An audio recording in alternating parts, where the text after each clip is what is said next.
All right, we're live. Welcome back, everyone, to the Big Miller Basketball Show. This is episode 8, and this is the boys state tournament preview. We're excited to get to talking tonight about Arkansas hoops, as we are every week. We got Nigel, Chris, and Nick in the building, full house tonight, and we're just breaking down the games. We're highlighting the kids putting in the work, and we're shining the light on everybody who matters. So appreciate you guys for tuning in tonight. Welcome back, What's up, Vic? Been a minute. man. What's going on, Chris? Good to hear from you, brother. Hey, we're hitting the boys and the girls. Yes, sir. Getting the Yes, sir. boys Did I and the mention that? girls Did I tonight. not mention that? I'm sorry. I left the ladies out. I'm so sorry, ladies. We're hitting boys and girls. We plan on doing 2 different shows tonight, having a boys and a girls, but we decided to consolidate them and let everybody get to shine at once. I wish I could edit it. I don't know if I can edit it now. I was about to edit. I'm literally clicking on it right now. All right, cool. Yeah, so we got a full slate of things to talk about tonight. We got a lot of different brackets to run through. We got a lot to talk about.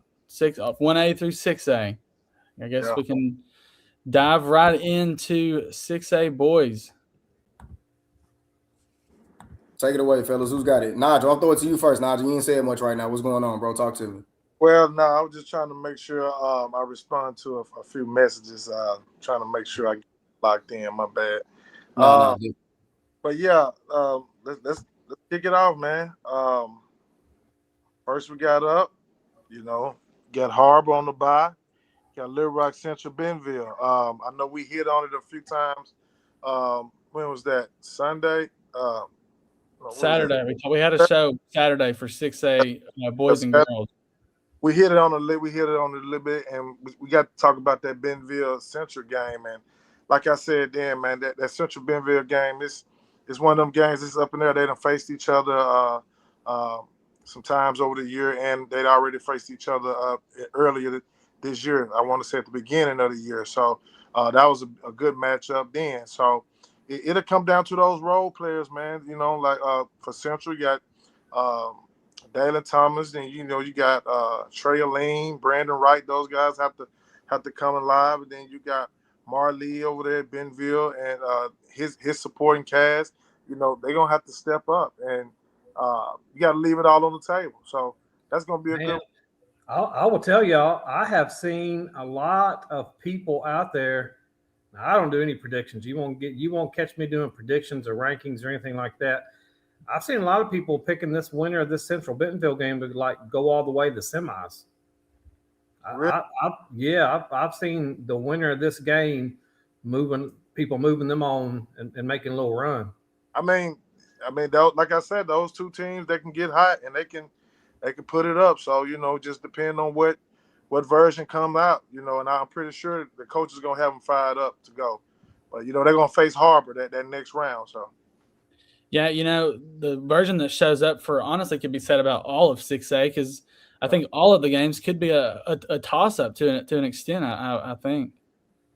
Vic, you want to talk about the next little section there, Bentonville West and Southwest? Yeah, so I think that'll probably be the most competitive game out of this top bracket, I believe, just because you get a contrast in styles, and when you get a contrast in styles, it always makes for good basketball. Yeah, and then they'll come up. Winner of West and Southwest play North Little Rock. That should be a great game. Whoever comes out, probably Bentonville West versus North Little Rock, and I mean that right there is a toss up as alone. The winner of that, I wouldn't be surprised to see any of the teams in that top half of the bracket make it to the finals. To tell you the truth. And then even if you do catch a matchup between Southwest and North Little Rock, we've kind of saw this year that develop into sort of a rivalry, right? Yeah, absolutely. So Man, let's move on down to that bottom half. Nigel, let's talk about that bottom half of the 6A boys bracket. Brian got that bye. You know what Brian gonna do? They come into play. So I just want to pick up on that Springdale and Conway. Now, let me tell you, Conway. You see what they did the other night to Bryant, where they was right, could have pulled it off. Few missed shots, few plays, defensive plays, stops down the line. Conway win that game. But I say that to say this: they can always be in the mix. They beat Jonesboro. I want to say did they beat North Little Rock? I can't remember, but I know they was in those games. So, and then Springdale, man, look what Springdale just did not too long ago. They had went up there, then they knock off West. So, like I said, that game right there, man. Whoever come to play, whoever wanted. I was looking at that same one, Nigel, because of that Conway Bryant, and you know Conway is just licking their chops, wanting to get right back at Bryant. So I hope they're not overlooking Springdale, because they're ready to get right back at Bryant. But I hope they're not overlooking Springdale. Oh yeah, most definitely, man. Like I said, that could be one of those games to where you better come and play, because Springdale is not a pushover. I had a chance to watch them down at the Barry Pruitt Classic, and they showed a lot of grit, showed a lot of toughness. And at this point in time, I think they got a few players that wasn't there early in the season. Now they there on the back half. So I like Springdale, to come and battle in that one. This bottom half. Go ahead, Nick. Springdale's a team that can throw a lot of different defenses at you, and from what I can tell, that's a team that they're hard to prepare for, because you don't know what they're gonna run, and they can switch it up because they've done so many different things this year. So, I mean, yeah, I've talked to coaches in that 6A West in their conference that have kind of praised Springdale because of that. They're super hard to prepare for. Yeah. That's what I was going to say about this whole bottom half, pretty much, is that you have all of the sleepers, right? You have all of the teams whose, I think we talked about it last week as well, is where the schedule and the win-loss record doesn't really reflect who they are on the court. And I think out of Jonesboro, Rogers, Conway, and Springdale, I mean, they're all fitted right there at the bottom half of the bracket. Yeah. Oh, yeah. I mean, I feel like the show the other day, we touched on Jonesboro Rogers really well. That's a game, two great coaches, historic coaches that coached a lot of talent over the years. So that'll be an interesting one. I wouldn't be a bit surprised. Kind of, Chris, you said this earlier about the Central Bentonville game, but I wouldn't be a bit surprised to see Jonesboro or Rogers go on a run and going a little run. Yeah, absolutely, man. I like that matchup right there. It's a get back game for Jonesboro. Yep. So I like the chances of that being a dogfight. They lost that same game early in the season. They had a couple guys who obviously weren't over from football yet, which I'm pretty sure was the same on both sides. And it was a tough competitive matchup the first time around. Yeah, you got Leighton Weaver and B.J. Knowlton and the twins, and then you got Christopher Hill and Devin Fleming, Gus Kraut. For Rogers, yeah, man, and they got that guard, man. I'm missing his name. Gus Kraut. Yeah, kid is for real. I think he had like 20 points down there in the Ronnie Brogdon. He kind of filled in for some of the offense that Hill or Fleming wasn't putting up, but that kid can shoot it too. But I like that game. Whoever win out of those two games, right out of that game, you can look at them probably to make a deep run. I was also going to throw in a tidbit too. Leighton Weaver, I hope I'm not breaking any news that's not already broken. I wasn't told like any insider news, so I think pretty much it might be known. But Leighton probably will miss the rest of the season. Oh, really? I didn't know that. Back injury. Yeah, stress fracture in his back. He was playing through it for a little bit, but I didn't realize that was wow. Vic, I got a question for you, man. We asked this on the show, and we'll kind of wrap up 6A boys and move on to the girls. But we asked this the other day to Simi and Wink, and I'm curious your opinion on this. A lot of people have Bryant picked to win it all. If Bryant didn't win it all in the 6A, who could you see either knocking them off before this finals or maybe even in the finals?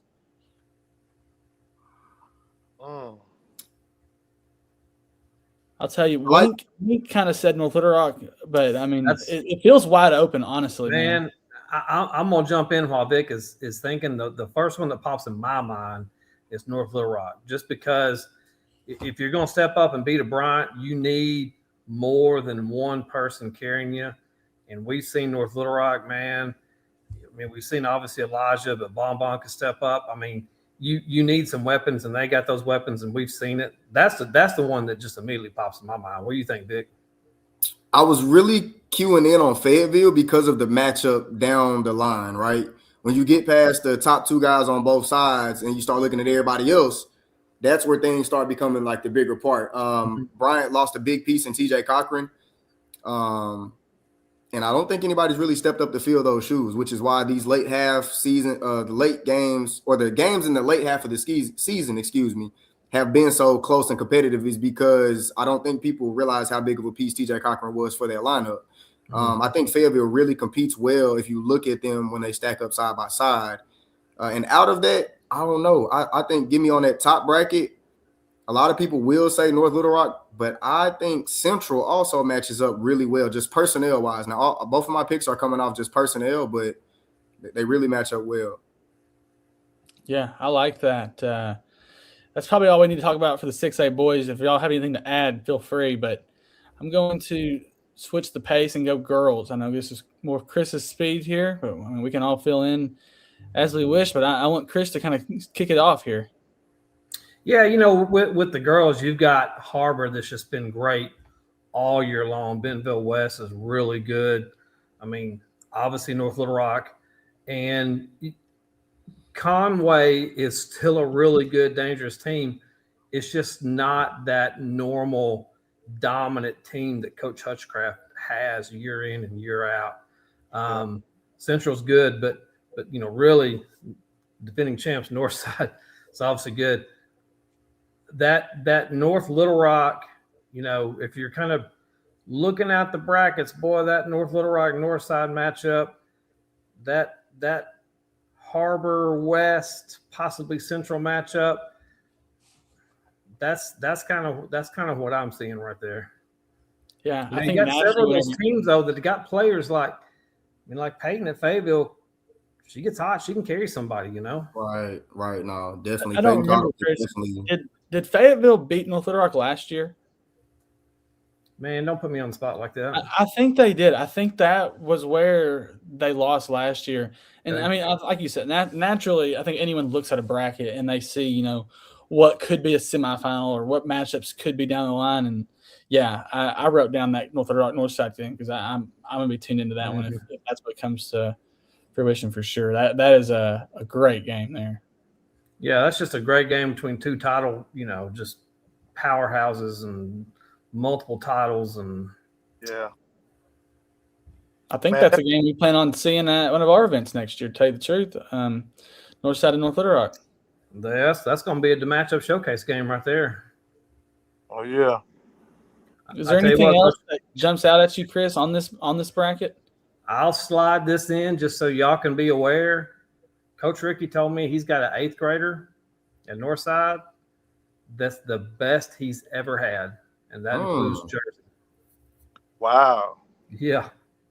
That's she's the best he's ever had. Okay. That's exciting. That's first round game.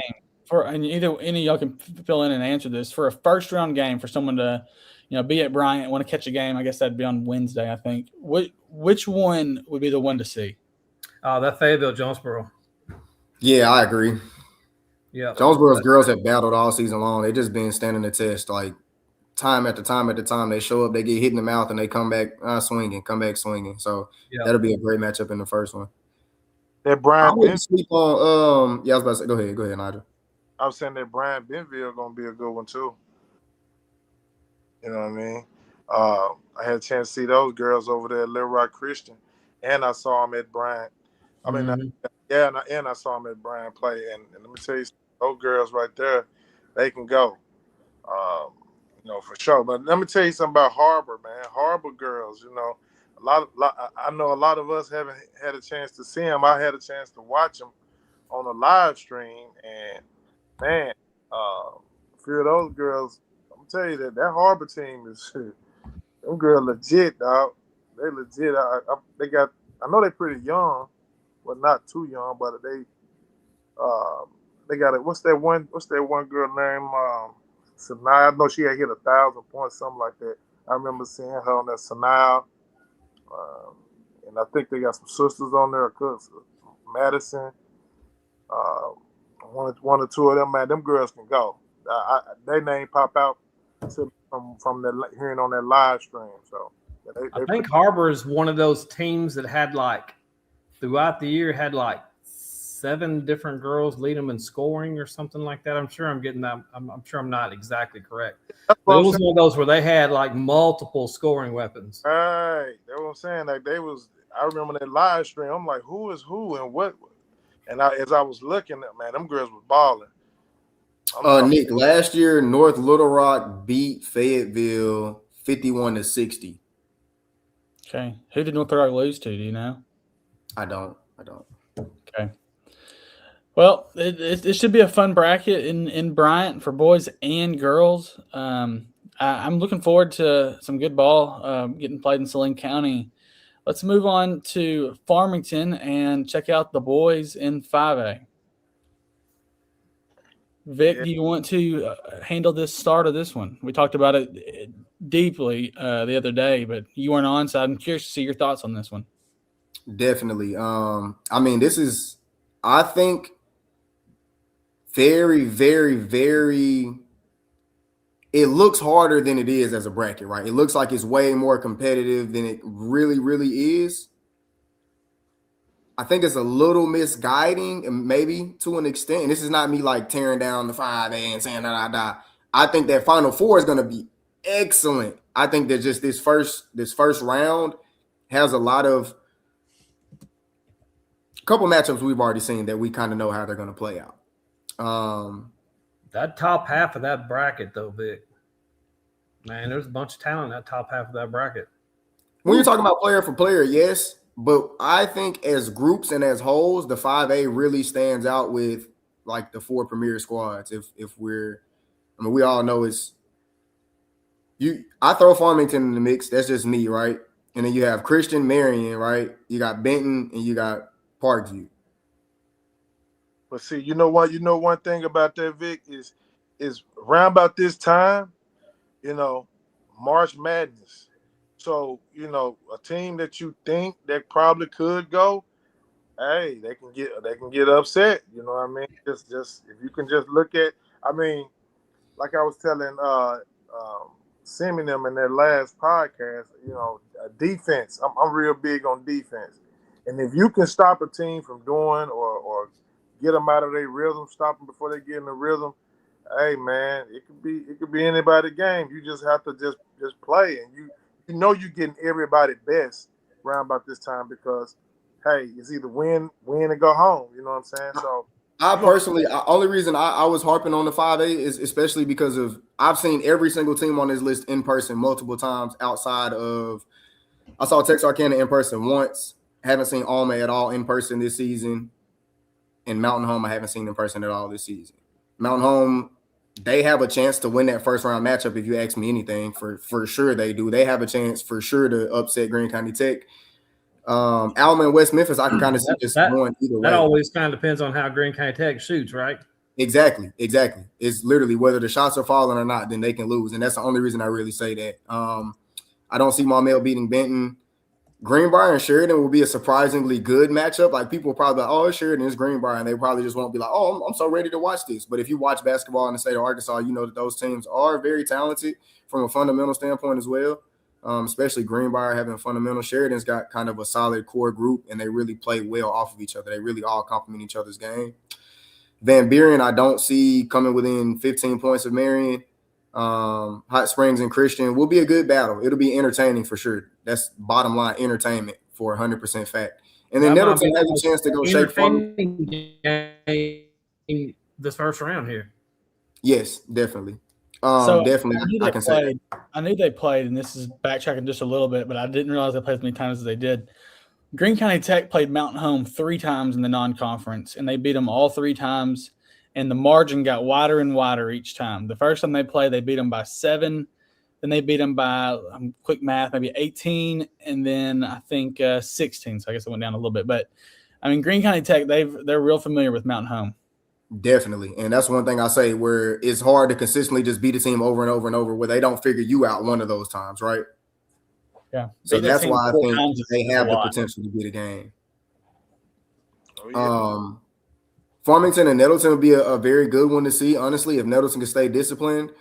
which has probably been their biggest downfall, their biggest pitfall all season. But if they can stay disciplined, they can stay in this game. It'll probably be low scoring and competitive and defensive. But that'll be a good, entertaining first round matchup as well. Then on the bottom half of the bracket, like I say, I don't think Maumelle is going to beat Benton. Mountain Home has a chance to make this a good one. Parkview probably beats Texarkana by a decent amount. That'll be entertaining as well. A lot of athleticism, bunch of athletes flying around the floor on that team. And then Alma and West Memphis will probably be the dark horse team. Whoever wins that, I mean, I don't think they'll go on to beat Parkview, but they'll push Parkview's buttons for sure. They'll make Parkview. I don't either, Vic. I would, man. I tell you what, I got to see some of West Memphis Marion, and I realize that's a rivalry, and West Memphis was really, really, pushing because of rivalry. I mean, I'd like to see West Memphis and Parkview. I really would. Yeah, that would be nice. Like I I'd said, like the to see that athleticism. The athleticism matches up well. West Memphis really came on late in the season. I think we talked about that, Nick. Yeah, a couple of shows ago we talked about that potential Parkview West Memphis game. But I was going to ask if last year you had Catholic make a deep run. They won a couple games in the 5A. Is there a team like a Catholic of last year that could make a run?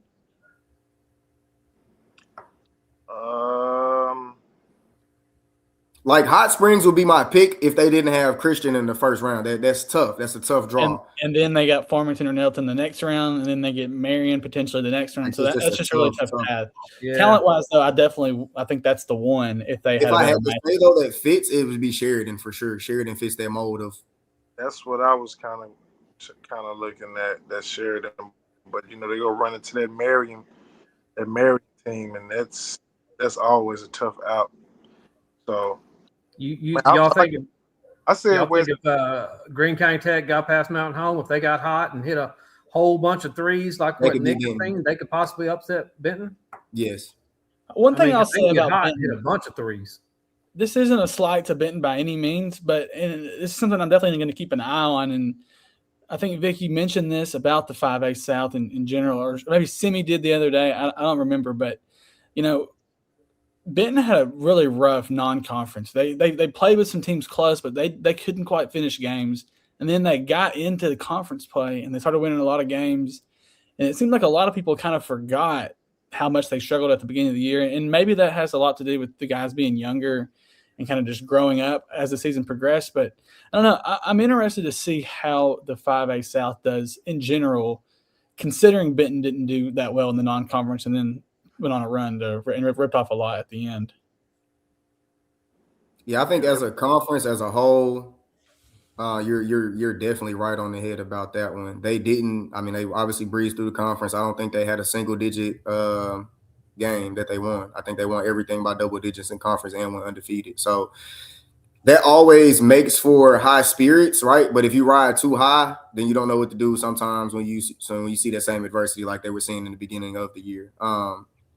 But I think what you said first, though, was a very good key as far as those guys being young, especially as a core, and then growing together and figuring things out and moving on. So that is trending very upward in a positive direction for the young Benton Panthers.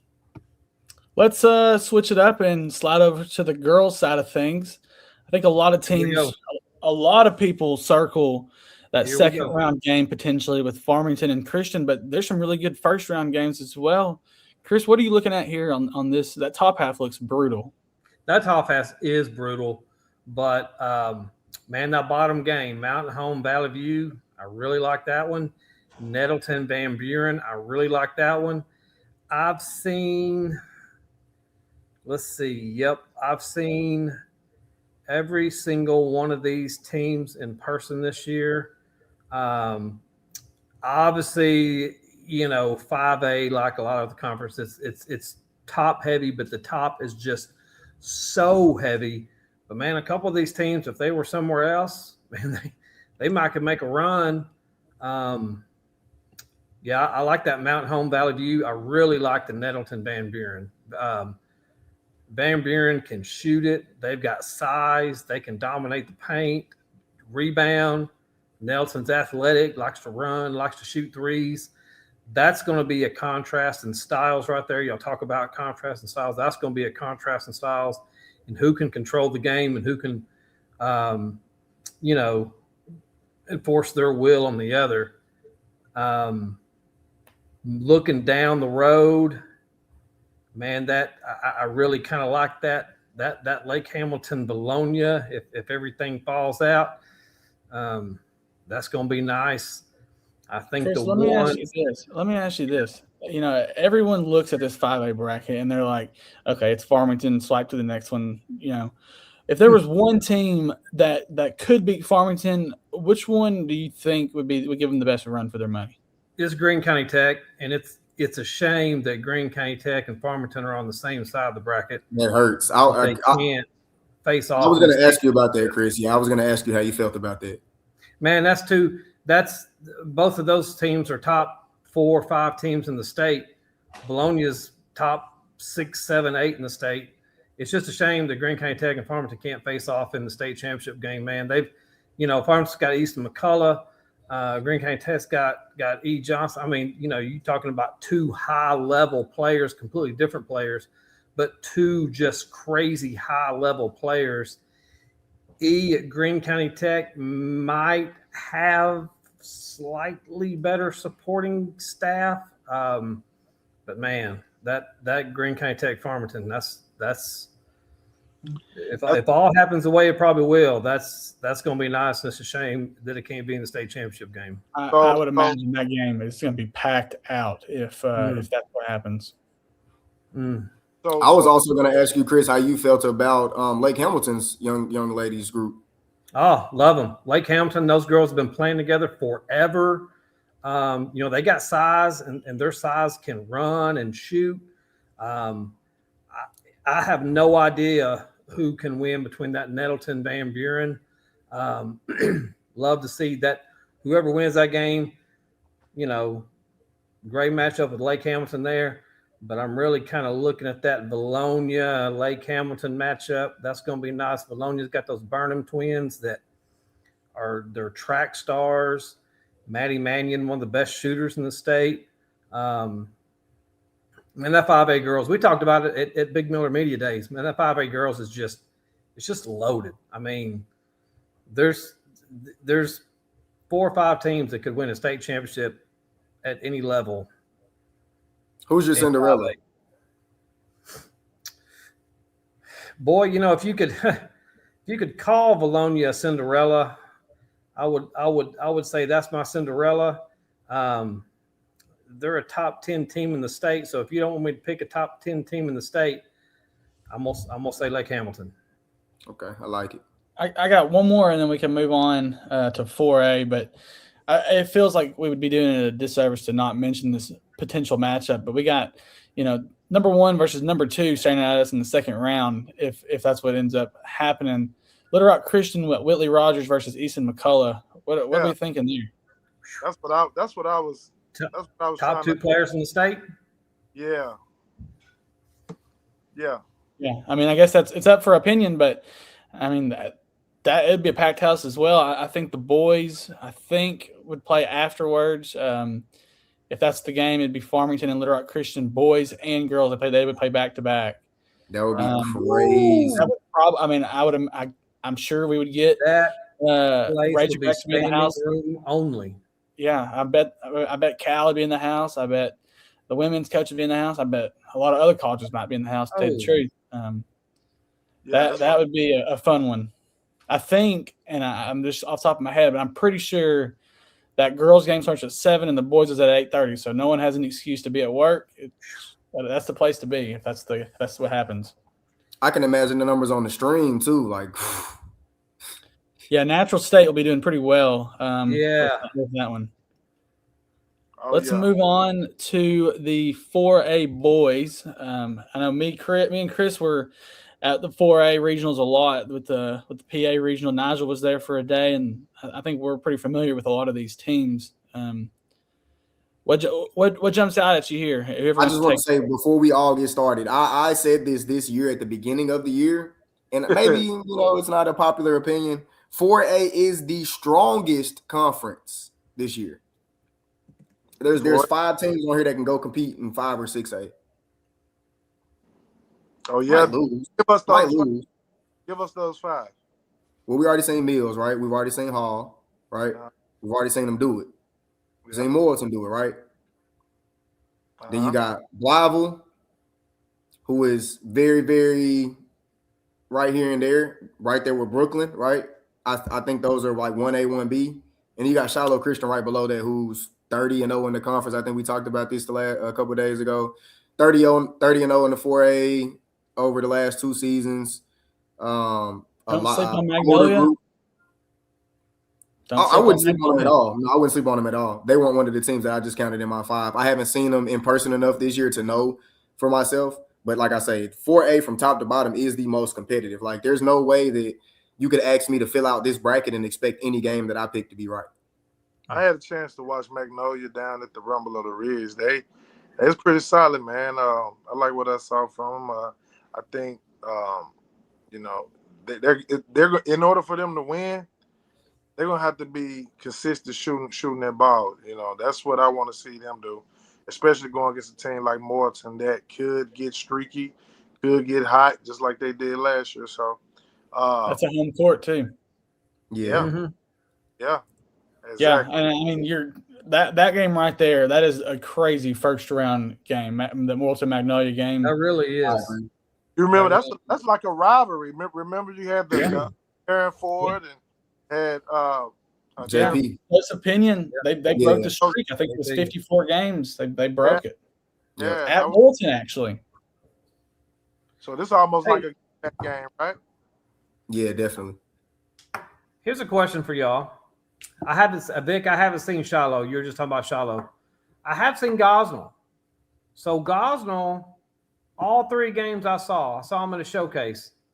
They'd start slow, get down, and we're talking about good teams.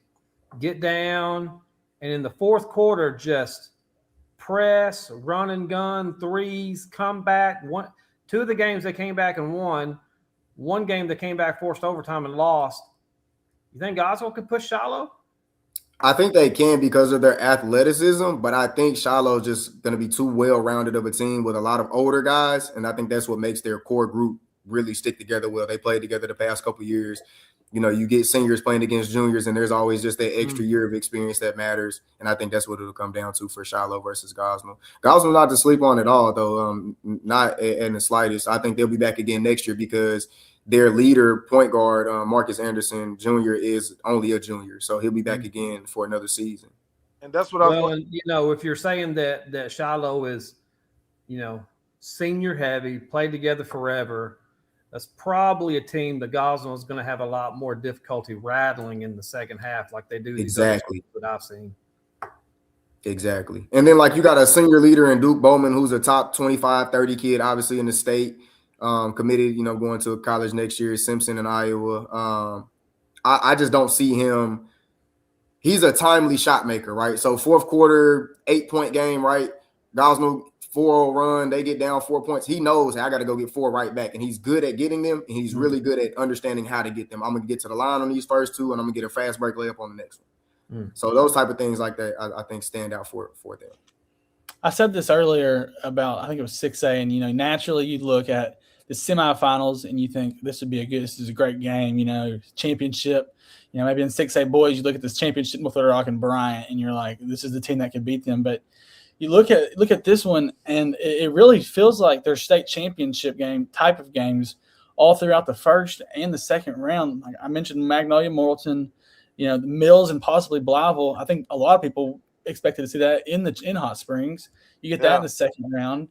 Brooklyn and Little Rock Hall is that Mills Blytheville. Yeah, every media person needs to be there because that's going to be highlight city. Oh, it's going to be choppy. I mean, there's highlights up and down. Brooklyn and Little Rock Hall, don't sleep on either one of those teams to make a run. A lot of the other brackets, it seems like the top is better. This one feels like the bottom, but that top is loaded as well. This is probably the best bracket, I think. That's what I was saying. 4A is the strongest conference for sure this year. And I don't know who I could even pick to win it, to tell you the truth. I mean, we could all pick a winner, and I think we might all have a different answer, and that's how good this bracket is. My exact thoughts. Don't sleep on Star City versus Fountain Lake. That's a great first-round matchup. I know a lot of people don't know too much about either of the teams. You got Dylan Detmer down at Fountain Lake, and then you got Keelan Turner at Star City. That'll be a great Dylan, match. he can light it up, Vic. Yeah, Dylan's a bucket. I mean, he is. He can light it up. He is a bucket. Ozark's another sleeper down there. They're looking at Forest City. They got Cooper Durr, who's one of the top scorers in the state, one of the best juniors in the state as well. Like, I could go on and on. Pottsville's got a J.C. Jones, Arkansas Tech commit. I mean, this. Forest City's got Jamarian Morris. And then think about the 4A, I guess, say, as far as impactful signees this year, I kind of get a little bit off track, as though Pottsville's got ATU kid, Mills has got D1 Arkansas State University, Morton's got UCA D1 kid, right? Hall's got D1 Euler kid, Brooklyn's got top 10 Lane Webster, who could be D1 easily. Like, 4A is stacked, it's loaded, Yeah, 4A, it's going to be very interesting, man, to see how this thing play out. I'm really looking forward to watching that Blytheville and Mills game. Me and Nick, we were sitting right there. Were you there, Chris? You wasn't there. That was me and Nick. We was watching Mills play, and just the defensive show they put on, man, was. It was against Morrilton. Yeah, they put on a 43-3 run. 43-3 run. Mills has got an X factor over there by the name of Marshall Walls. Oh yeah, it man. seems like Mills has an X factor. The engine. Any night, Mills has a different X factor. It really, I mean, you can't forget about McCray either, though. McCray, Anthony Hester, McCray, Curry. But McCray was balling. I'm telling you right now, he been flying under the radar for along this year. But if you look at it, he's been pretty consistent, and he's been an X factor in some of those games. And just keep an eye on McCray. McCray might have a big run this tournament. Look out for him. Thing about AJ too that we talk about consistency is he came from another school last year and did it again. Same thing, same way, same guy, same player, same skill set. Brought it to a new team and applied that. So. I think that's what makes Mills so good, is that they have so many different people that could turn it on. That's so similar. I would like to know how many different people have led Mills in scoring this year. Yeah. We were talking about – never know. Who are we talking about? We're talking about those Harbor girls, Nigel. And you were talking about those Campbell twins, and that the Sanaya you're talking about is Coachman. She's got lots of D1 offers, but yeah. But I think, how many people have led Mills in scoring? Right. Got to be more than 5, right? One day it can be Walls, one day it can be Hester, one day it can be McCray. It's like you're gonna have to pick your poison. That's what I'm saying. Is in order to beat that Mills team, you're gonna have to play, man, because them guys coming and they hungry. I know that Hall is another one. I know they had a chance to beat Mills, but Mills didn't have Hester that game. But Hall can't sleep on Hall, man. Hall's won some amazing game by playing about 7 kids. Mm-hmm. They've run about 7 deep, and they've won some tough games doing it. Oh yeah. And Hall's another team in that regional. I think every game, I think they played three games, I guess, in the regionals, and all 3 games was different. It was a different best player every game. Yep. So it's a fun one. Let's move to 4A girls. I know, Chris, you are a little partial in this one, but hey, there's some good ball here in this bracket as well. There were a few upsets actually in regionals that kind of threw this state tournament bracket like crazy. Everybody thought, okay, well, this is going to happen, this is going to happen, this is going to happen, and hardly any of it happened. That top side, there's a lot of good matchups up on that top side of that bracket. I love Robinson, seeing them. They stumbled a little bit in regionals, but man, I love Robinson. Those girls are young. They're freshmen, sophomores, got a junior. My sleeper through the 4A regionals was Heber. They made it all the way. They pulled that upset. Yes. All the way to the finals. Man, I love that Heber Springs team. Oh, that Heber Springs team, man. I had just watching them, I seen Ada, and I got some clips on Ada that I still got to push out. Just haven't had a chance. But Ada, Riley Ferris, yeah, man. Bailey Burris. That's a good team. They got seniors that are smart. They got Riley Ferris that can really light it up and Mark. she can carry you on any given night. I just like that Heber team. It wouldn't surprise me if we see a Heber Robinson matchup in the semis with the winner going to state, and those two matched up in the regionals. And they had the two freshmen are the leading scorer on the team. You know that, right? You're talking about Robinson, right? Yeah. Oh yeah. Yeah. Oh, Robinson. Woo. Yeah, girls are tough now. Hey. Chris, you said all of that, and that's all the top half. But yeah, that's the top half. To me, the bottom half is better. Where are you looking at the bottom half? The bottom half is is where there were a few upsets that got everything thrown in a tizzy. I think a lot of people were expecting Forest City to be a 1 seed on that top half, and now you got Forest City. As a 2 seed down there. I'm kind of looking at a Pulaski Academy Forest City matchup. And let me tell you, they've already played, and Pulaski Academy beat them by 2 points earlier in the season. Yeah. So that's going to be Forest City. They're going to be out for some revenge. Yeah, Nashville is tough. They're still tough. It's the same girl. I mean, they lost Coach Dean's point guard off last year, but their 2 leading scorers are back. And they had a transfer from D Queen, who was D Queen's 3rd leading scorer. Nashville's tough. As much as I love Joe Gregory and Mills, that's a tough matchup. You got Southside's just been carried by this Macy Witz all year long, man.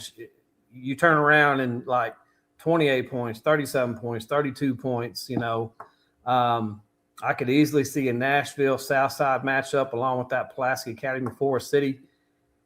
Last year in the state tournament, Pulaski Academy and Nashville played in the semis. The winner went on to state. We could very well see the same thing this year. That Forest City team, they're young, and just know that they're only getting better. I had a chance to watch them as well. They played Earl down there at the Rumble of the Ridge, and that came down to the last shot. And I tell you, I think I was live stream. I had a live stream for y'all, didn't I? Yeah. I think you did. I was watching the live stream on that. I sure was. Yeah, Cassidy Smith, Raya Palmer, Deja, I forgot her last name, but those girls right there, man, listen, was balling, dog, and I'm just kind of curious just how much better have they gotten since that point. Because now you're talking about that was back in November, so now all the way up to now they had that much experience up under their belt. I'm curious to see how they're gonna come into this game. I know Coach Karonica. I know she's gonna have them fired up and ready to go. Man, she does a good job too. She does a real good job. Oh, she's amazing. That PA Forest City game, Chris. You said that, you mentioned it earlier. Neither team played very good either. And, no, that's actually a good point. You're right. Neither team actually played that well. I'm still expecting if that's the matchup that happens, I would expect a 2-point game again. I was also going to ask about that first round, Nashville and Mills. Do we think Mills can knock off Nashville as the 1 seed? Nashville's tough, Vic. Man, they come out, they press you, they 1-3-1 you. And those girls in Nashville, man, they've been running that system. Oh my God! Since they come out, they're holding the bottle in one hand and running a 1-3-1 while they're holding the bottle. So we're looking at possibly them stretching to the Final Four, correct? And then maybe PA for a city winner. So give me a potential scenario if it's Nashville does make it, and then give me the scenario Nashville versus PA and then Nashville versus FC. So we saw that Nashville PA last year, and both PA lost a whole lot. Nashville has their main guns coming back. The Achilles heel, and I'm gonna go back to the question you asked me about Mills. The Achilles heel for Nashville is they're really playing a couple of forwards, Vic, at guard. Now these girls are capable; they can do it. Like Carson Scrivener, she's a great player, but when she has the ball in her hand playing point, it kind of removes her from a lot of scoring ability as well. But if you got a team like Mills that's athletic, Joe knows how to press. He knows how to get pressure. Nashville played Earl early in the season, and Earl gave him fits because Coach Jefferson pressed him the whole game. That's Nashville's Achilles heel. So do I think Nashville will beat Mills? Yeah, probably so. But, man, Earl beat Nashville by like 24, 26, something like that. That's Nashville's only Achilles heel. But that matchup with PA, PA and Nashville, I would expect to be very similar. Last year it was a close game in the semis. Forest City's a big team. They actually might match up with Nashville better than Pulaski Academy because they got size to try to match Nashville's size. Nick, we saw them play at the when we went down there to see the Conway girls when they had the Conway class. Well, not the Conway Classic, but the Lady Cat Invitational. Yeah, Lady Invitational. Yeah, we had a chance to watch them, and trust me, those girls can get up and down as well. I mean, if they don't sleep on them for sure. If you look back to what Coach Hutchcraft had at that event, I mean, there was a lot of good teams there. I mean, they had Earl, Harbor, Conway, Nashville, Little Rock Christian, Parkview, and I think they had an out-of-state team. But yeah, I mean, they really do. They got it going on there. Let's jump down. One thing I'm gonna point out. I failed to point this out when Eric Taylor and I did ours. Coach Yarbrough for Pulaski Academy, she told me this a few weeks ago. If you look at Eric Taylor's, how he does his rankings and he'll do top 5 in each conference and all that. Pulaski Academy played 15 ranked teams throughout the year. From 1A to 6A, they played 15 different ranked teams, which is got to be one of the toughest schedules in the whole state. They're battle tested. Good. And Green Elmore looked really, really good the other day. Well, all of the regional really, but especially in that regional final, she looked really good. Let's move on down to head to Osceola, I guess, and check out 3A boys. Oh yeah. Vic, what are you thinking here, Nigel? Whoever wants to take the floor on this one. Go ahead, Nigel. Yeah, Tyler Bell and Osceola, man.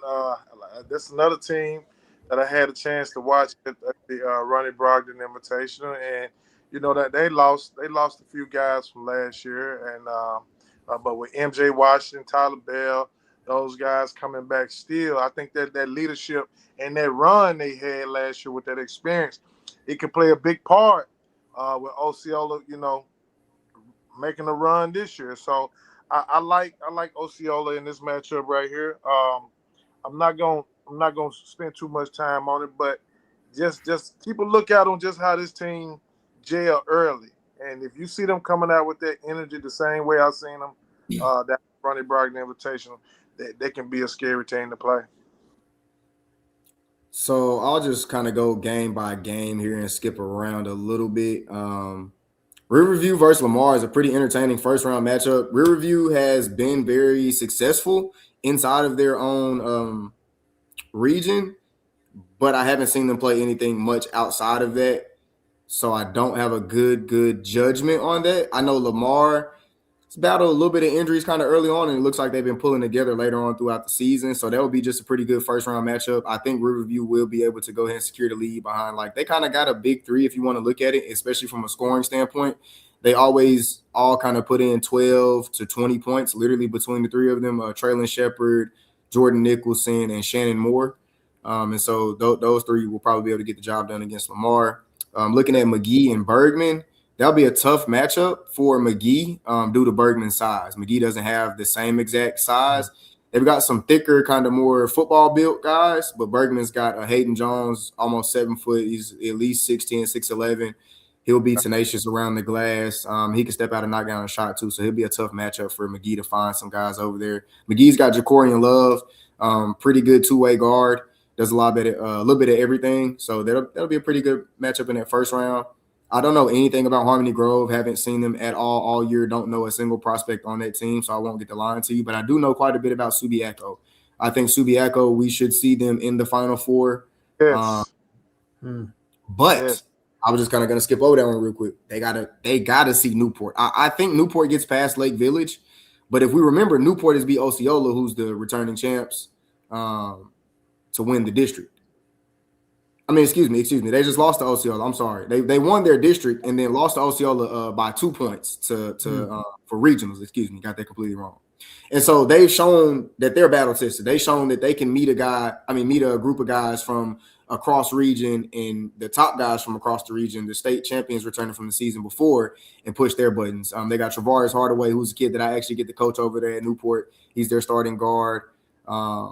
He is very talented, very tough, hard-nosed guy. He's not going to let Subiaco off the hook easily. So I look forward to seeing a matchup between Justice Butler at Subiaco and Newport if they advance. Man. Good one. That's a good one.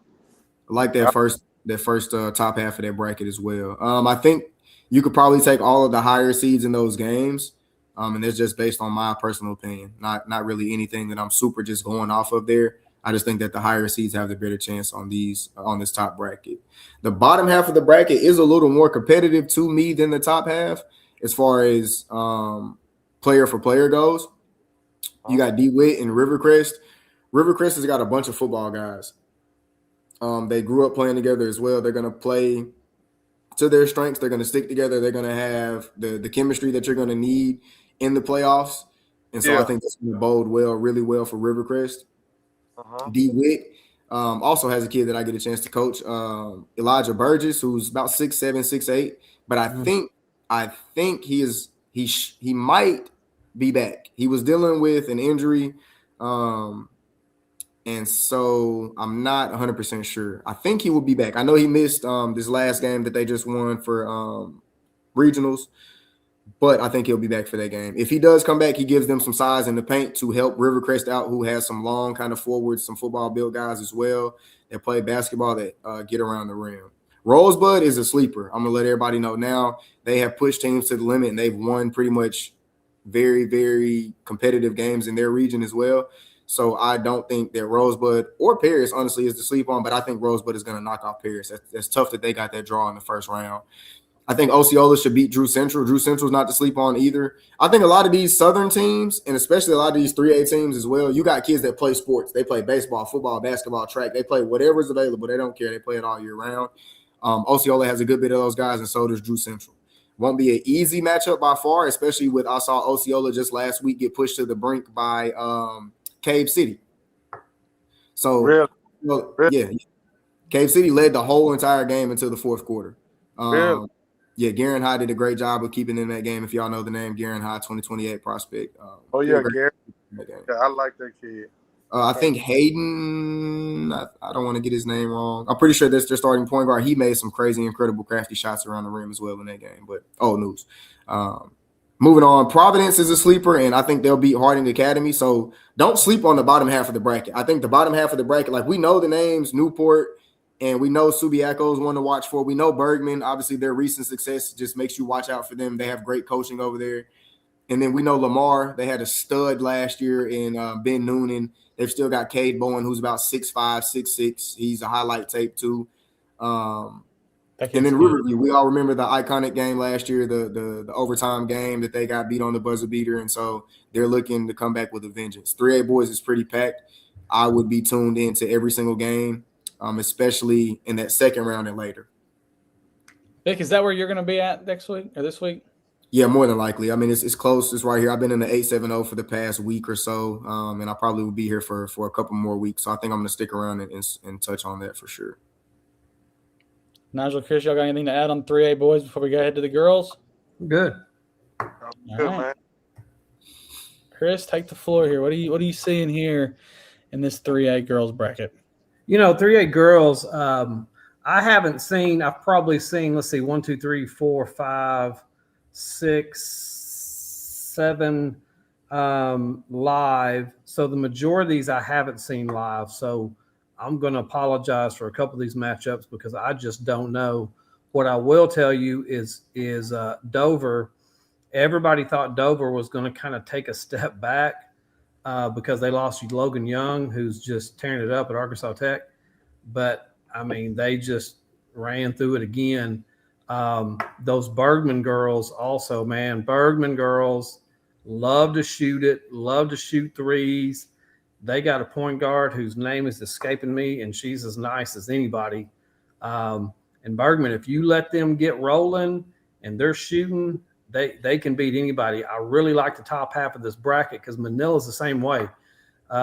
Nick, I think you got to see Manila play a game up there, but they'll press you, they'll shoot. If they're hitting shots, then if they're hitting shots, they can play with anybody as well. The bottom half, the two that I've seen, and I really like both of them, Episcopal and Mountain View. Episcopal's got Lois, they got Laney, they got they got two girls that any given night can score 20 to 30 and lead them. Mountain View's really, really tough. And I'm looking at that McGee-Melbourne matchup. Don't sleep on Melbourne. Don't sleep on Melbourne right there. I know McGee's that top seed, but don't sleep on Melbourne right there. But just looking at these, I really like Dover and Manila, Bergman. I would love to see a Manila-Bergman matchup because I bet there would be 93s attempted in that game. I think you're thinking about Brinley Collins too, Chris. Is that it? That's it, 100%. Yeah, I got a chance to do the 3A girls or 3A state tournament all together last year. So I saw Mountain View, I saw Dover, Bergman, and for sure Harding Academy. Harding Academy has Claire City, who's a bucket. I remember her as well. Yeah, so that they'll be an interesting team to watch out for as well. Mountain View girls are pretty good. I'm a pretty big fan of Mountain View girls this year. So I cannot remember their guard's name. Maybe she graduated, but they have a couple that are still back. I did their pictures before the season started, and I think they got 2 or 3 girls that play for ISO. So they have a pretty good squad. Let me. They do. Yes, you're right. They do have a couple girls that play for ISO. They have the long girl. I can see her face. I'm drawing them. It's Atkins. This is like her last name. No, Emma Atkins. Or yeah. Aaron. Emma's older and Aaron's younger. Okay. Yeah, they do have an ISO player. And I actually did get to see Mountain View play once. I forgot about that. I was about to say I didn't get to see them play, but I did get to see them play earlier this year as well. So I remember even talking about one of those girls or two of those girls played for ISO. Yeah, I like Mountain View a lot too. Do we know anything about Greenland? I'm just seeing them at the 1 seed. I do not know anything about Greenland. I'm going to be honest. I don't. I haven't heard much about them, man. You'll see some come across Twitter, about them, or I know Eric might know some. I wish Eric was in here a little bit more. Eric can expound on a little bit more than I can. From what I see here, they were 14-0 in conference and 32-3 on the season. That's salty. That tells you anything. It tells you something. Yeah, that's salty. And they beat teams from every conference. They beat Morrilton. They beat Rogers. They played Conway and lost. Played Fayetteville and lost. So I mean, they played up and down the conference. They weren't afraid to step up and play anybody. Yeah, they're battle tested. They've won like the last 20 games, possibly. It looks like easily right here. Chris, I remember talking about this when I was with you earlier in the season, but I think Mountain View had they played Farmington that first week. I think it was Farmington, Harbor maybe. They had a brutal first week. Mountain View did. I don't remember their schedule, but they played some tough teams to start the season. We can come back to that. I think Chris is looking it up, but yeah, I'm curious now. We will switch to 2A boys, and Vic, I'm curious to your thoughts here. There's some good ball playing here. No, definitely. I caught a little bit of news on some things 2A. I went to watch Barton the other night, right? And they played Mount Vernon Enola, right? Mm-hmm. Lost. I was shocked. I was surprised. Like I was completely shocked. Not that I didn't think Mount Vernon Enola didn't have enough to kind of compete, but I didn't think that they would lead the game for the majority of the game. It was the way that they won that surprised me. But starting at the top here, I'll just go back through and just do a whole kind of talk off. Hampton, obviously number one there, won their regional. They are a talented team. They are led by Tyrell Smith, capable of doing kind of everything on the court, 6'4", 6'5", skinny, lanky, long arms, blocks shots, hustles, defends, gets up and down, runs the floor. He'll take open shots, doesn't like the force stuff, works off his guards. They're athletic. They have a group of guys. There's about 4 of them. They're kind of like Barton of South. They got a bunch of guys that jump out the gym. I don't know how Tuckerman's going to fare well. Tuckerman kind of lost a lot with Amari Neal last year. They've got Zeke Church, if I'm not mistaken, who's kind of their top guy now. But I don't think they'll just have enough firepower and athleticism to rock with Hampton. Lifeway Christian has been a not necessarily a Cinderella, but kind of sorts. Is a team that obviously at the beginning of the year, not too many people even knew anything about. And when you saw them on your schedule, you kind of thought you were going to get a win just based off the season before last. And they came in and surprised people. You know, they responded to adversity pretty well and were able to battle throughout that season. I think England will get that W, though, as long as everybody's back playing and healthy. And then we'll see England and Hampton move on to that second round. EPC and Woodlawn. Now, this is the sleeper game, I believe. I don't think EPC understand what to expect from Woodlawn. We saw EPC take a tough loss the other day, kind of got caught napping as well. And it showed them maybe that they're not as invincible as they thought they were. And so when you get one of those later in the year, it wakes you up for the rest of the year. Like, hey, look, we ain't got nothing else to lose. We can't lose again. I don't have a chance to lose again. So they'll be coming in on firing on all cylinders. But Woodlawn has a kid by the name of Jude Roberts, if you guys know anything about him, UAM commit. He's not going to let his team fail at any given time. And he is the type of player that can will games by himself. And so I can see him doing that against EPC for sure. Barton and Mountainburg be a pretty good matchup. Mountainburg has a star over there in Jackson Keeling, who just moved in this season. He was at Mulberry last year. And he'll be able to, like I say, push Barton's guards buttons. But I think Barton has too many guards. They'll be able to throw different coverages and traps and presses and looks at them, and Mountainburg's not deep at all. They probably have about 6 guys that can really go, and after that, it's really tough. Hector is probably gonna win that matchup with White Central. I don't see White Central having enough. You got Caden Story at Hector. It just slipped my mind as soon as I was saying. Taller guy, plays more of like a forward role for Hector. I'll remember in a second, but he'll be a tough match. I don't think they have anybody who can probably guard him. And then Sloan Hendricks, they have a tendency to kind of be streaky, and it's not like a bad streaky. It's just like we're taking the shots, we're getting the shots that we need, and they're just not falling. And so if they come in and have a game like that, I can see Poyen like knocking them off. Obviously, with them even being the higher seed as well. That would be a really good first-round matchup. I think maybe out of all of the first-round games, that would be the best one, or at least the most competitive outside of EPC. They'll have the home court. It's going to play a huge factor, obviously, you know what I'm saying? So it's going to pay. I mean, Sloan Hendricks travels well, though, so it's not going to be that bad, you know what I'm saying? Like, they do travel well. I'm just not too sure about the prospects on Poyen. I know the prospects on Sloan, and I think that they can get the job done. So this is kind of why I'm nodding towards them. Maybe that's more just a little bit of like recency bias, where I just know a little bit more about them to make the stronger guess or educated pick. But this is just kind of the way I'm leaning. But then you have – go ahead, Nigel. I was just saying, Sloan Hendricks is one of those teams. They got those 2 guards there that really can fill it up. They can put up 20 plus a piece. And I saw them play, and also I did not to go back with Skippo, but the East Poinsettia County EPC. I saw those guys, and they played Blytheville up in the Ronnie Brogdon, and they gave Blytheville everything they want. Blytheville ended up pulling off towards the last minute or so, last minute or two, but free throws, but. Jacob Gaines and AJ Johnson, man, those guys they ball their butt out, man. You got to watch them. So don't be surprised if they give Barton everything they want if they meet them outside that first round. No, I agree. I'm definitely thinking about some of these second round matchups and how impactful, especially like if you look at a Hampton versus England, it's gonna be like a England versus Barton. Like that's kind of who Hampton kind of mirrors as far as what you guys may know out of these schools that we're looking at.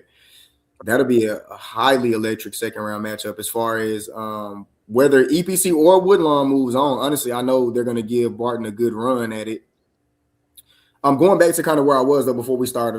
Before we left off there, Mount Vernon, Enola, and Junction City Westside.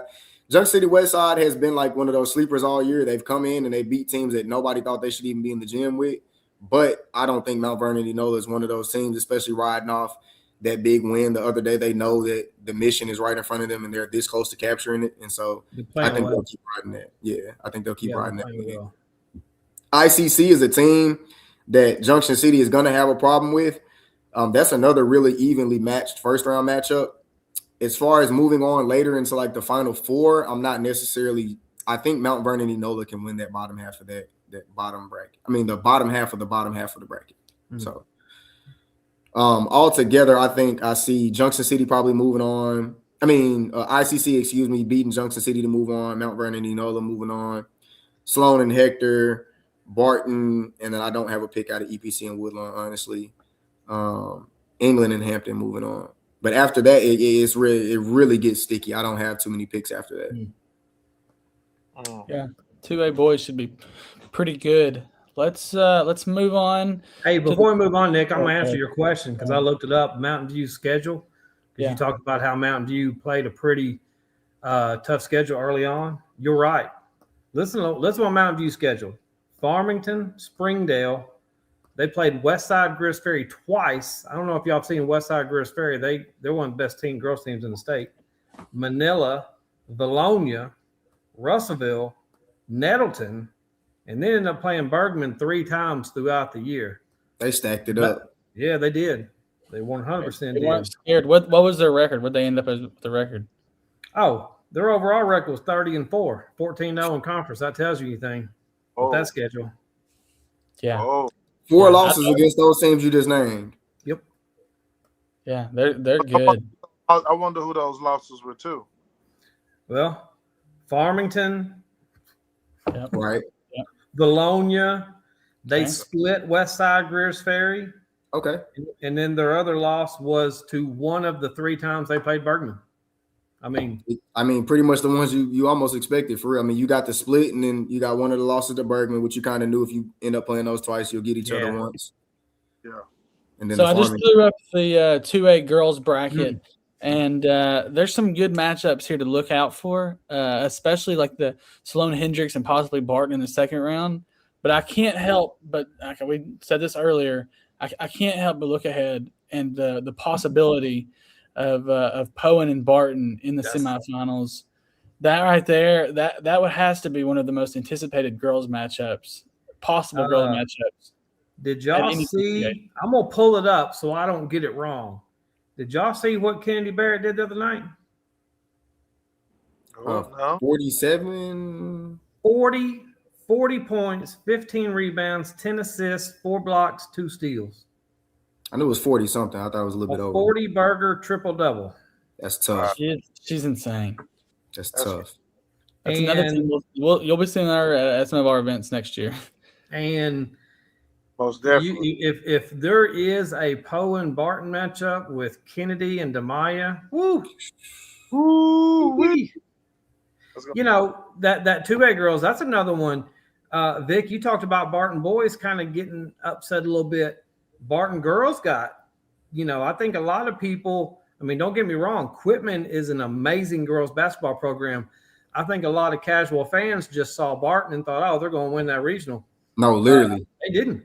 Quitman beat them. Quitman's, they're always good. But you look at that Quitman and possibly Dirks matchup in the semis and a possible Barton Poen matchup in the semis, those 4 teams right there are all loaded. That is a very, very, very solid Final Four. Probably out of 2A, especially for the girls' side, one of the best I've seen in recent years. Any of those 4 could win it.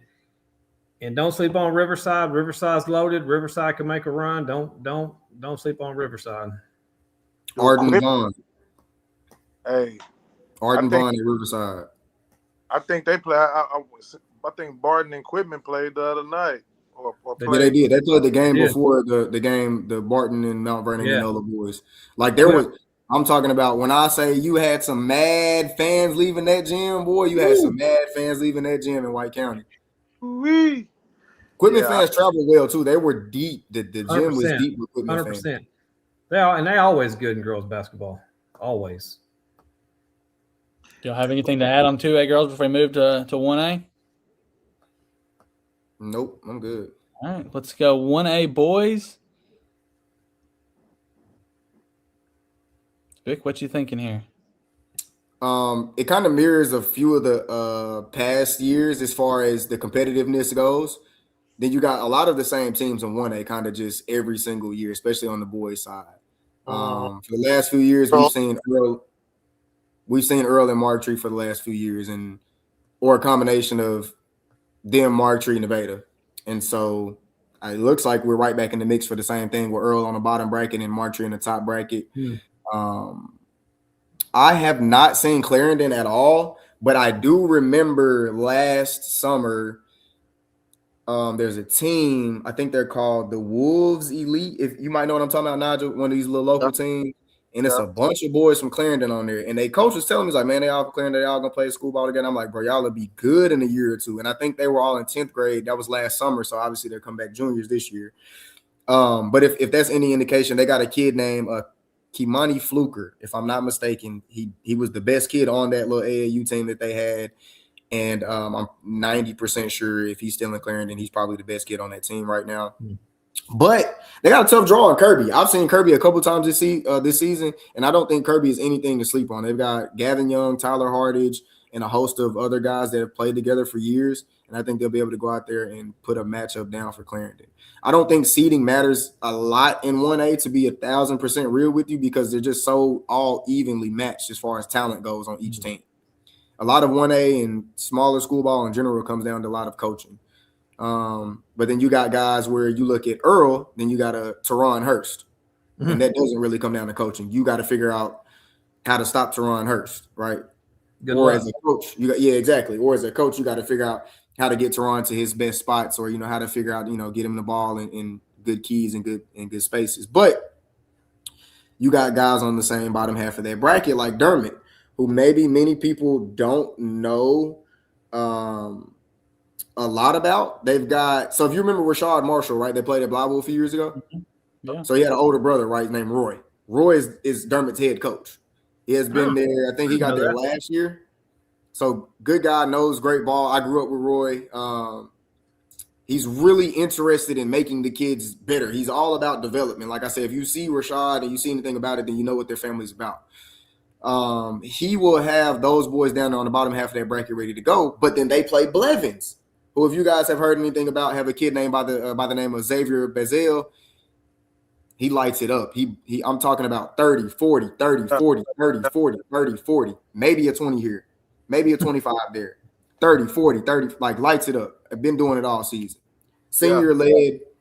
They've also got a younger kid. I believe he's a junior. Riley may be a sophomore. Riley Faulkner. He'll be very, very, very critical as an X factor piece, as kind of a glue guy who can go score, do a little bit of everything that you're going to need to happen. Lafayette County's also not to be slept on. They have pulled together really well behind Ty Palermo, who's their leader, junior. I saw them. Yeah, I saw them play. I kind of skipped over Martree. Martree this year is very different than a couple of the past years, right? They normally have had kids who've been there the whole time and kind of grown and been built up the same way, right? But David Stacy, yeah. But this year, they have a few guys who were transfers in, right? They had a few guys who were like JV kids from Jonesboro that weren't going to play or might not have, made it all the way through. And so now they were able to move to a smaller school, better situation, get more clock, and they've developed a lot better, and they're helping out their roster as well. So that will fare very well for them. Vic, I'm going to put you on the spot. You know anything about Crowley's Ridge at all? I do know a bit about CRA, but I knew more last year when they had I just forgot his name too. Let me before you say anything, let me make a prediction to see if they're the same they were 35 years ago. The all white They have about 3 kids who can just shoot it from all over the court, and they play methodical. Am I right? Pretty much, exactly. And I think the methodical part is the part that fares best for them, especially with how they push teams to the limit this year. Let me go back and see exactly what game I'm thinking of because I don't want to say it wrong. Chris loves showing his age with that one. Damn straight, you heard that right 35 years ago. I think I one kid from Crowley. I've been seeing him. That was his name is Doss. Yes, Doss Clayton. That's exactly who I was thinking of. Thank you. Doss Clayton. As soon as you said his first name, his second name, his last name came to me. Doss Clayton. Yeah. They've also got a kid, if I'm not mistaken, Sutton Campbell. And he trained out with a couple of my guys here in Art. Yeah, so I'm looking at the roster now. I said Sutton Campbell's on here for sure. He's a kid to watch for. Luke. And so Sutton Campbell. And so this is what I was going to say. This is what I was thinking about. I didn't want to be wrong. They beat Earl this season by 10 points. So they've beaten Earl this year by 10. They lost both of their matchups to Marktree, though, right? They split with Earl. And they lost to Marktree. The conference matchups, the early season. So they played 5 times. Yeah. They won the first 3. Literally, they won the first 3 and lost the last 2 to Marktree. Okay. This salty. Yeah, exactly. And so, like I said, they've seen them a ton. So that just goes all to say that they are probably the Cinderella of the group, if you had to say. They're definitely probably the Cinderella of the group, seeing as how they beat 2 of the best teams in the entire conference. What's that record? What's that record? You got that record pulled up? 20-8. At 20-8? 20-8 overall. Yeah, that's solid. All right. So, like I said, they could push people's buttons for sure down the stretch. I don't know a lot about Lead Hill. I didn't hit on Nevada. That's what I was going to get to last. Nevada is a lot of people's favorite. I can see how and I can see why. Especially when you're looking at just getting to the Final Four. If you're looking at a Final Four, and I just had to kind of pick, I would probably pick Nevada, Marktree, Earl, and Blevins. But I could see Lafayette beating Earl. I could see Dermott beating Blevins. I could see Jasper upsetting one of the 3 at the bottom. Jasper, I didn't say anything about, but they were horrific last year. And to see them as a number 1 seed is honestly wild, just considering, like I say, how bad they were last season. I'm going back to look. They're 30-4 on the year.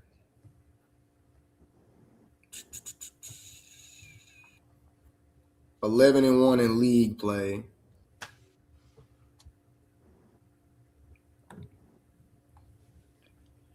Do we want to start talking about 1A girls while you pull the rest of that up? Yeah. Go ahead. Chris, do you think there was we had a good one the other night in 1A with Westside and Earl, and do we think that's going to be the finals, or who else are we looking at here? So that's what I mean. If you ask anybody, that's what most people are going to say. I'll be honest. I've seen a few teams in that bottom side of that bracket. I mean, you know, Wonderview's pretty good. County Line's pretty good. I really just don't know if anybody has enough firepower to keep up with Earl. But that top half of that bracket, most people look and they see Westside, Greers Ferry. But look at that top. That Taylor team, man, I've seen them play twice this season. I saw them lose a close game to Heber Springs. I saw them lose a close game to Pulaski Academy. That Taylor team is good. So I could definitely see Taylor pushing Westside to the limit in those semis. I just bet we end up probably seeing a Westside Earl finals. I think probably would that be the second year in a row we see a Westside? Is that right? Did Westside and Earl play in the finals? Last year, yep. Westside got them last year? Yep. Yeah. Yep. That Westside team, I'll tell you what, man, that last year Westside team, they could have played with anybody. I don't care. 5A, I don't care. 5A, 6A, man, those girls were good last year. Okay. Is that all we got for 1A girls?